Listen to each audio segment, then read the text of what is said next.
Hey guys, today we'll be taking a look at new polls that have been released for the 2022 Senate elections, and all of these numbers, honestly, objectively speaking, have not been good for the Republican Party. If we look at the polls that were added today, you'll see that we have this one poll showing Tim Ryan ahead by 5 points, and then the polls added yesterday showed Chuck Grassley only ahead of Michael Franken by 8%, and this is a Republican-sponsored poll. We also have new polls out of the state of New Hampshire, a poll out of Utah, and then, of course, this big poll out of Washington showing Patty Murray ahead by 20 points. So her race really may not be as competitive as previously thought.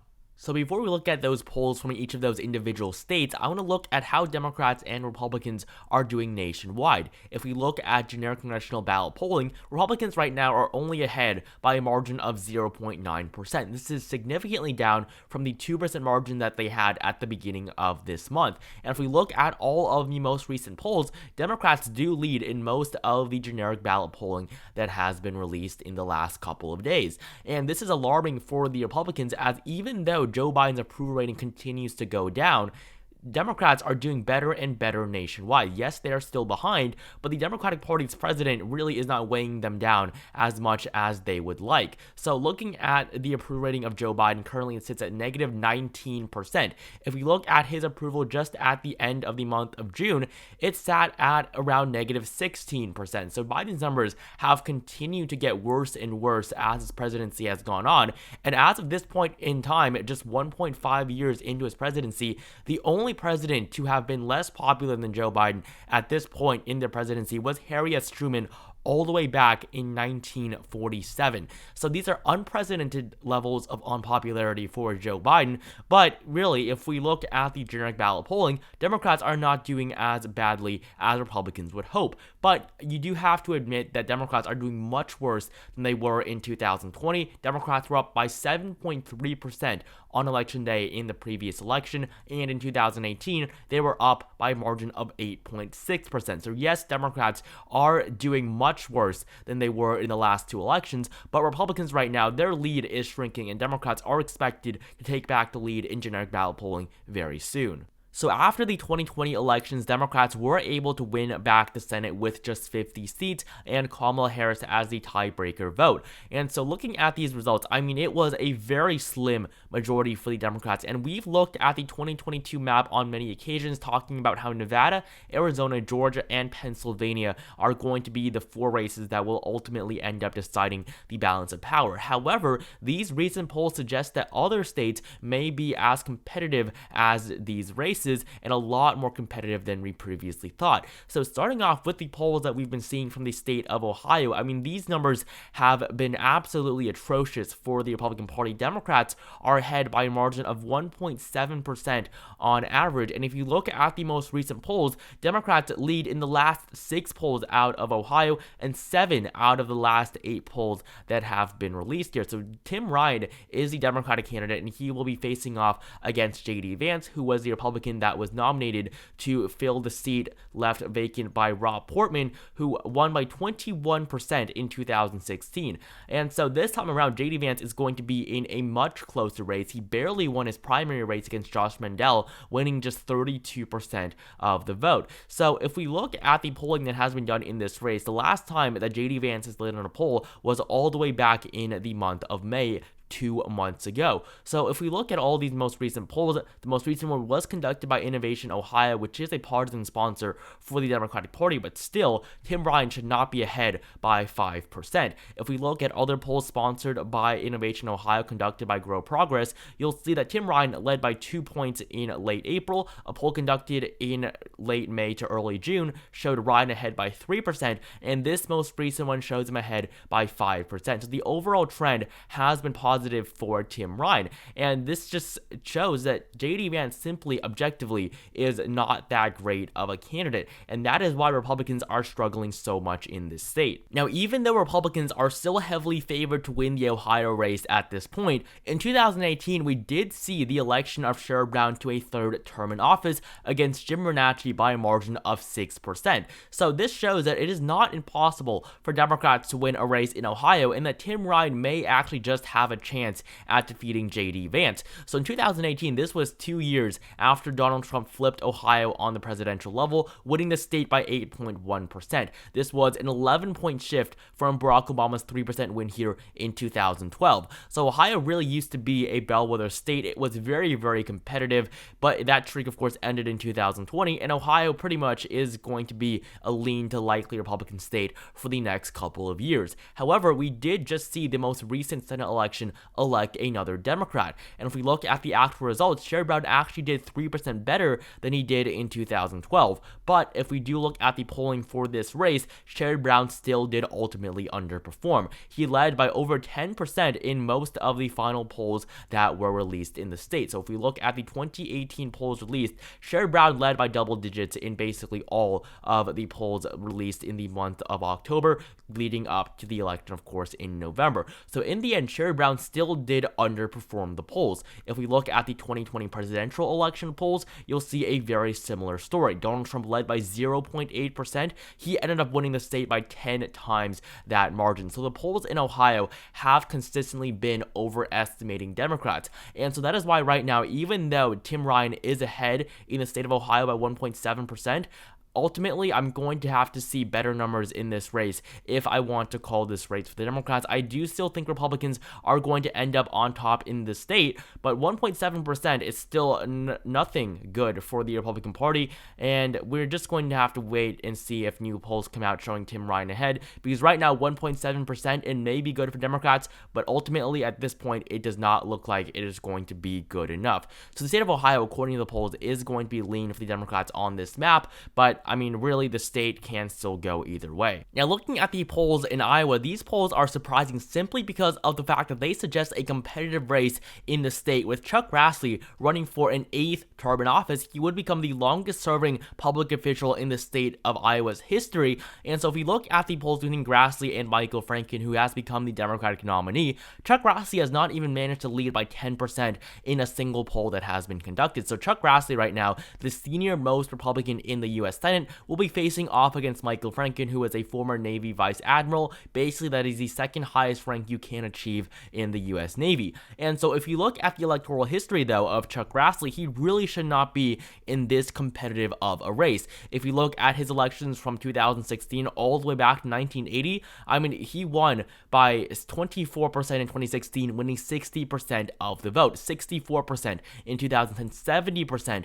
in 2004. If we go all the way back to 1980, this was the only competitive election he really has ever been in, and he won the race with 53.49% of the vote against incumbent Democrat John Culver in 1980. So it really should not be that Chuck Grassley is in such a close race this time around against Michael Franken. But Michael Franken, I think, is going to be one of the most competitive nominees that Chuck Grassley has faced off against. Michael Franken, his military history is going to help him in a state like Iowa. And I mean, if you look at these most recent polls, Abby Finkenauer was the previous Democratic frontrunner, and Chuck Grassley did do relatively well against her. However, against Michael Franken, all these polls have been pretty abysmal for the Republican Party. If we look at the first two polls conducted by the Franken campaign themselves, so these polls are going to skew in favor of the Democrats here, Chuck Grassley only led by 3 and 5%. The most recent poll does show Chuck Grassley ahead by 8%, but this poll was funded by a Republican sponsor. So Chuck Grassley's margin right now is not strong at all in a state like Iowa. Yes, he is still probably going to win, and he is still probably going to outdo the polls, but I mean, these numbers here is not something that the Republicans should be happy about. The state of Iowa is going to be more competitive than previously thought, so that is why I have been categorizing Iowa as being a likely Republican state on these maps, simply because I cannot see Chuck Grassley winning by a margin of over 15% when, I mean, he's literally leading by 3%. Yes, these are Democratic funded polls, but these polls are not going to be off by 12%, even if it is sponsored by the Michael Franken campaign. And so looking at previous polling numbers in Iowa in the last couple of elections, I mean, you will say that Teresa Greenfield was expected to defeat incumbent Joni Ernst in 2020. Joni Ernst was running for a second term in office, and according to the polls, she was expected to lose. However, of course, she did end up overperforming and won the race by 6.5%. If we look at the presidential election result in 2020, Donald Trump did do slightly better, winning the state by 8.1%. Now, keep that number in your head, because if we look at the presidential initial polling in Iowa for 2020, Donald Trump was only leading by 1.3%, and basically, since the summer of 2020, he had not seen any sort of significant margin. The state was always very well within the margin of error, and the final polls even showed Biden winning the state. However, of course, in the end, Biden lost the state by 8%. So yes, just like Ohio, Democrats are probably going to underperform in the state of Iowa. So if we look at the 2022 polls, the Republicans are still probably going to end up winning this race, but I mean, it is still a lot more closer than it really should be at this point in time. So Iowa, at this point, I'm going to categorize as being likely on this map simply based on the polling data that we're seeing. And so moving on to the state of New Hampshire, this race really is going to be one of the most important ones on the ballot this November because the Democratic Party cannot afford to lose New Hampshire.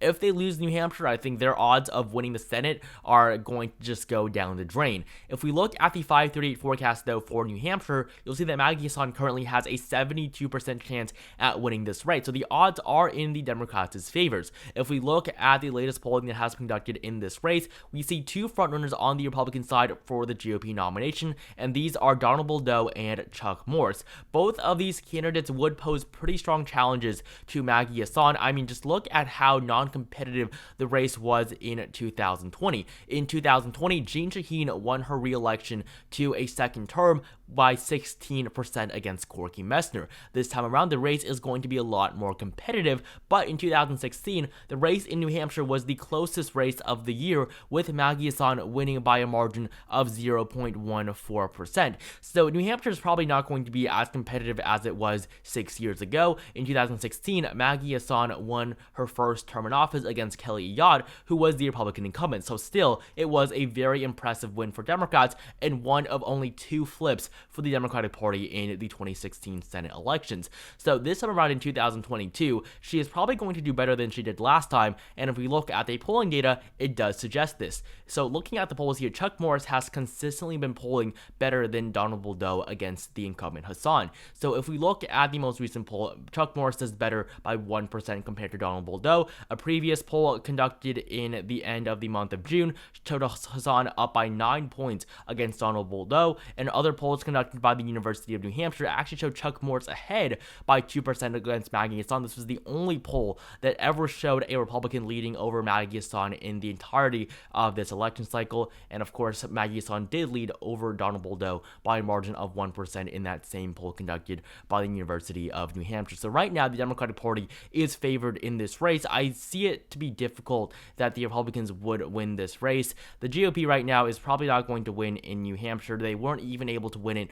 in 2016 with an incumbent running for their re-election. So without an incumbent in this race and Maggie Hassan being relatively popular, it is going to be difficult for them to win. Yes, Kristen Sununu is still going to win by a very solid margin on the gubernatorial level. If we look at the governor polls in the state of New Hampshire, I mean, Kristen Sununu is doing very well against Tom Sherman. The only poll that showed Kristen Sununu leading by less than 15% was a poll funded by the Sherman campaign themselves. Every other poll shows Kristen Sununu ahead, by 48% in one of the polls released in the month of April. So the state of New Hampshire currently is going to be lean for the Democratic Party, not just according to the polls, but according to my categorization as well. I think the Democratic Party has the clear advantage in this state, but if they do lose it, it would be an absolute disaster for their party. If we look at the Senate forecast overall, though, the Democratic Party now has a 50% chance of winning. This is the highest odds they have seen in a couple of weeks. The last time they were at a 50% chance at winning was all the way back at the end of the month of June, so almost a month ago. So the overall trend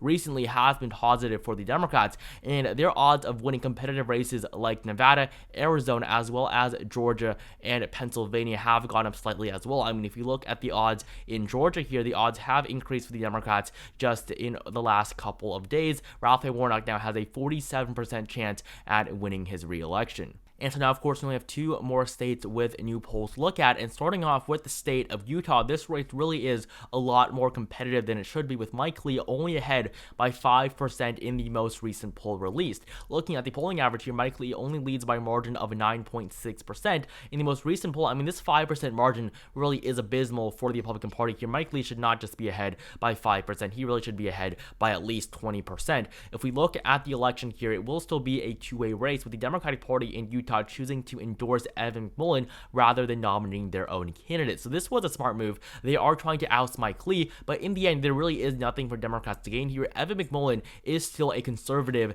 and he would still most likely caucus with the Republican Party even if he was elected. So Evan McMullin is in no way a liberal, but Mike Lee represents the Trump wing of the Republican Party, and it would be a big defeat to the Trump wing of the Republican Party if Evan McMullin were to win this race. Now, it really would not be that unlikely for McMullin to win this race. If you look at the 2016 presidential election, Evan McMullin came in third place in Utah and won 21% of the election here. So this was a very significant margin. I mean, he almost defeated Hillary Clinton and won a fifth of the vote against the two major party candidates. So the Democratic Party clearly is not popular in the state of Utah, but the Trump brand in the GOP is not popular in Utah as well. Donald Trump only won 45% of the vote in 2016, and in 2020, with no major third-party candidate, he only won 58%. This was just a 20% margin for Donald Trump. I mean, if you look at the election in 2012 with Mitt Romney, it was a much stronger margin. Mitt Romney won this election by almost 50%. He won 72% of the vote. So if Evan McMullin can get the support of those independents that backed him in 2016, as well as the supporters from the Democratic side, it really is possible that he could actually end up winning this race. Republicans, as they showed in 2020, even if they did not like Donald Trump that much, they would still vote for Trump over a Democrat. However, again, over an independent, that is much less likely. So if you look at the recent polling in the state of Utah, it is possible that Evan McMullin could gain more traction in this race. The momentum currently is on his side. I mean, if you look at the latest polls, his numbers have been getting better and better. And if you look at Evan McMullin's polls against other Republicans that challenged Mike Lee in the primary, Evan McMullin did beat them. So Mike Lee clearly is the only candidate that can beat Evan McMullin, but I mean, this race is still a lot closer than it really should be. I mean, according to the latest poll, 5%, that is abysmal for the GOP. So I'm going to categorize Utah also as being likely for the GOP. At this point in time, I do not believe that Mike Lee is going to win by a margin over 15%. I do think the race is going to be a lot more competitive than it was last time. I mean, just look at the 2020 election here, just 20% for Donald Trump, down from 48% for Mitt Romney in 2012. And if you look at the Senate election in 2016, Mike Lee won by 41%. So Utah is going to be a lot more competitive than it really started out to look like, and so that is why I'm going to categorize the state as being likely currently for the GOP. In a final state we're going to look at in this video is the state of Washington very quickly, and in the most recent poll released in the state, Patty Murray leads by 20% against Tiffany Smiley. So this race is going to be, I think, less competitive than previously thought. Patty Murray leads by 20 points in the most recent poll, 18 points in the A+ rated Survey USA poll, and both of these polls are not funded by partisan sponsors. Now, the reason why this race was looking like it was going to be closer than it really is was you saw a previous poll conducted by the Smiley campaign showing Patty Murray ahead by just 5 points, and two polls conducted by partisan sponsors for the Democrats showed Patty Murray ahead by just 9 and 11 points. So these most recent polls are very positive for the Democratic Party. If you look at the race in 2016, Patty Murray won it by a very solid margin of 18%. 2022, I think the race is going to be more competitive than that. I can see the margin dropping under 15% still, but I don't think that it's going to be anything less than 10%. In Washington, Patty Murray, I mean, she's running for a 6th term in office. She is a 5-time incumbent. It would be very unlikely for her race to be as competitive as, I mean, a 5% margin. That would just be abysmal for the Democratic Party. But right now, according to the latest polls, Washington is going to be solid on this map. And of course, this map is just based on the polls that we are seeing. Democrats are also doing very well in states like Arizona and Pennsylvania, with Mark Kelly and John Fetterman polling very, very well. And of course, they are also ahead now in the states of Nevada and Georgia. So I'm going to give them those two states as well. Obviously, this is not my prediction. I released that yesterday, so you check that out if you have not. Of course, Republicans are still favored in North Carolina and Wisconsin. So right now, the map is favorable for the Democratic Party, a lot more favorable than it was just a couple of months ago. I mean, if you look at the generic ballot, as Democrats take the lead here, it will be a lot more difficult for Republicans to take back the upper chamber this November. So as of right now, I think that the upward trajectory for Democrats is definitely continuing, and we're just going to have to see if they can keep up this new momentum until November. So thank you guys so much for watching this video. Make sure you like, comment, and subscribe, and I'll see you guys in the next one.